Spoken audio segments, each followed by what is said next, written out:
Indians must understand that down these years, the Iranians have always been nice to us. They have supported us on Kashmir.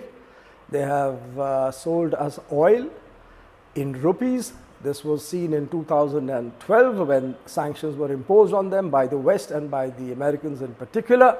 They were selling us oil in rupees, and these rupees, they were doing a sort of barter trading. They were buying rice from us, medicines from us. They were buying tea and textiles from us. The fact remains that they were prepared to sell oil to us in rupees. We have invested heavily in the Chabahar port, which is our gateway to Central Asia, to Afghanistan, because we need to bypass Pakistan, and on to Russia. So down the years, I repeat, the Iranians have always been chummy. They have always been, nice to us. And the best thing, the best news right now is that the Iranians have permitted oil tankers headed to India through the Strait of Hormuz. This is big news. This is a huge relief to our country and to our people that oil and gas will be available to us because the Iranians have very kindly agreed, have given permission to oil tankers headed to India to move through the Strait of Hormuz. So therefore, the take-home message right now is that we should be strictly neutral. Under no circumstances should we be seen to be aligned with the consortium of pedophiles, with this peace pedophile president who is going berserk, because it is now known to everyone that his name is mentioned in the Epstein Files thousands of times. In the tens of thousands of times, this man's name is mentioned. And the reason for the Iran war is not a Greater Israel program. It is not because the American president is drunk, is in hubris. It is not because he has been bribed by the Israelis. It is primarily and possibly only because he knows that his name is in the Epstein Files, that the entire world will know what sort of a creature he is. And therefore, this stupid, ridiculous war against Iran.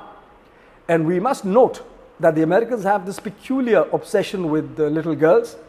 For instance, on day one, they have bombed a school which had little girls in it, and these girls were the children of the Iranian army commanders and the Iranian army soldiers, the Revolutionary Guards. This has to be kept in mind. More than 160 little girls have died with very little remorse. In fact, no remorse at all presented by the American president or by his cabinet. So we see a pattern. The Americans and sadly even the Israelis are or will not stop killing little children. And the reason why Ayatollah Khomeini was killed is because, and I salute him, it is because, primarily because he spoke up for the children in Gaza. We have to keep in mind that thousands of children in Gaza have been killed in cold blood by the Israelis, supported by the Americans, and he was probably the only world leader who loudly, repeatedly protested against this. He condemned the Israelis and the Americans for killing the children of Gaza. And in return, the Americans have killed him, his wife, his daughter, his son-in-law, his daughter-in-law, and his grandchildren. So therefore, if the new Khomeini, that is, I don't get his first name, who is the son, we must keep in mind that this gentleman has lost his father, his mother, his sister, his wife, his son, and his brother-in-law, and his nephews, because of the inhuman, barbaric attack by the Americans and the Israelis at his home. So, to summarize, India has to be strictly neutral. It should not be seen aligned or in favor of the gang of pedophiles that runs America and possibly other countries in the West. That is all for now.